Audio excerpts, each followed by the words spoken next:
Παναγιώτη και Ελληνική Πατριάρχη, εξαιρετικά καλεσμένοι.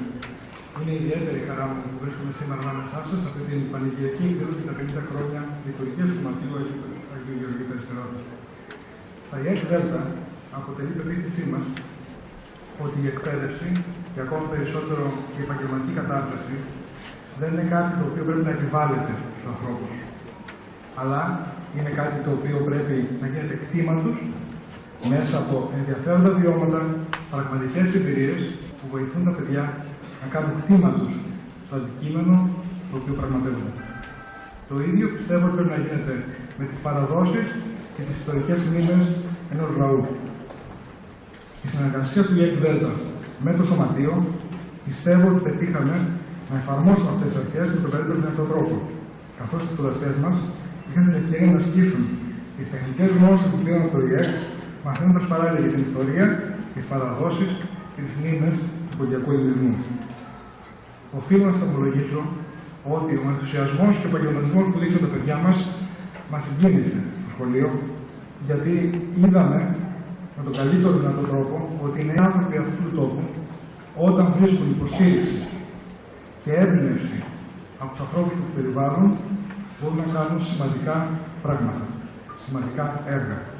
Ένα τέτοιο έργο είναι και αυτό που θα σας δείξω σε λιγάκι οι σπουδαστές μας. Ένα έργο στο οποίο η τεχνολογία συνδυάζεται αρμονικά με την παράδοση και με την εσωτερική μνήμη. Ένα έργο για το οποίο όλοι μας μπορούμε να είμαστε περήφανοι. Σχεδιάζουμε να κάνουμε μαζί πολλά πράγματα με το Σωματείο και σας διαβεβαιώνω ότι το ΙΕΚ ΔΕΛΤΑ θα συνεχίσει να στηρίζει πάντα τις προσπάθειες του Σωματείου Αγίου Γεωργίου Περιστερώτα. Θα ήθελα λοιπόν να καλέσω τους σπουδαστές του ΙΕΚ ΔΕΛΤΑ να σας δείξουν τη δουλειά τους. Ευχαριστώ.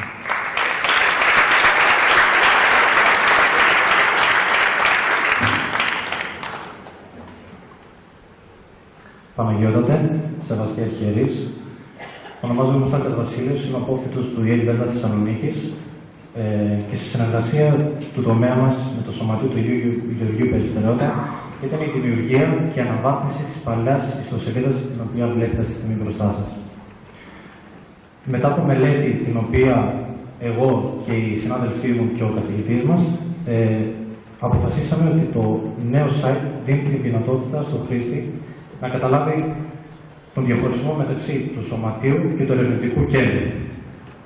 Όπως θα δείτε στην σελίδα στην οποία σχεδιάσαμε, δώσαμε έμφαση για να καταλάβει ο χρήστης ότι το site χωρίζεται σε δύο μεγάλες ενότητες. Το Ερευνητικό Κέντρο και το Σωματείο. Στο Σωματείο, μπορεί να ανοίξουν οι συναδελφοί, ωραία. Στο Ερευνητικό Κέντρο, συγγνώμη, δώσαμε έμφαση στις σημαντικές ενότητες και στις δραστηριότητες του Σωματείου, όπως είναι οι υποτροφίες, τα συνέδρια και ο μαθητικός διαγωνισμός. Δομήσαμε ένα σύστημα προήγησης και στα δύο site, τα οποία είναι φιλικά στον κάθε επισκέπτη. Δίνει τη δυνατότητα να έχει πρόσβαση είτε από υπολογιστή, είτε από κινητό, είτε από κάποιο τάμπλετ. Γιατί στις μέρες μας η τεχνολογία έχει γίνει κομμάτι της ζωής μας και εμείς προσπαθούμε αυτό να το κάνουμε όσο πιο εύκολο για να μπορεί να έχει πρόσβαση οποιοδήποτε επισκέπτης. Κατασκευάσαμε τις ιστοσελίδες με τα πιο σύγχρονα εργαλεία, με σκοπό να είναι προσβάσιμα από κάθε συσκευή. Η σελίδα προσαρμόζεται σε οθόνες κάθε συσκευής, χωρίς να δίνει την δυσκολία κάποιος να διαβάσει το περιεχόμενο. Η συνεργασία του ΙΕΚ ΔΕΛΤΑ με το Σωματείο ξεκινάει τώρα και θα έχει συνεχή στόχο την ενημέρωση του περιεχομένου, τη βελτίωση της λειτουργίας του site. Οι υπάλληλοι εντός εισαγωγικών του Σωματείου θα έχουν τη δυνατότητα να αναβαθμίζουν και να γράφουν νέα άρθρα τα οποία θα απευθύνονται σε οποιοδήποτε κοινό και θα ενημερώνονται συνεχώς με τις νέες τεχνολογίες οι οποίες ακολουθούν την εποχή μας.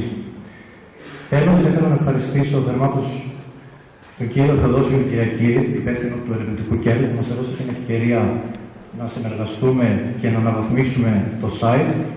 Τους συναδέλφους μου, τον κύριο Γιάννη Παπαδόπουλο, τη Σιράν Καλουστιάν και την Ουρανία Κοτσελίδου, τον διευθυντή της σχολής μας, κύριο Μαθιουλάκη, τον υπεύθυνο του Γραφείου Σταδιοδρομίας, κύριο Βασίλη Τσουλή, και τον υπεύθυνο καθηγητή μας, κύριο Καραδίμο, ο οποίος ήταν μαζί μας από την αρχή, μας βοήθησε να φτιάξουμε το αποτέλεσμα το οποίο βλέπετε και μας έδωσε όλη τη βοήθεια και τις γνώσεις να μπορέσουμε να το επεξέλθουμε.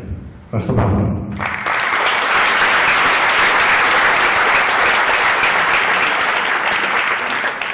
Ευχαριστούμε το Τμήμα Πληροφορικής των ΙΕΚ ΔΕΛΤΑ.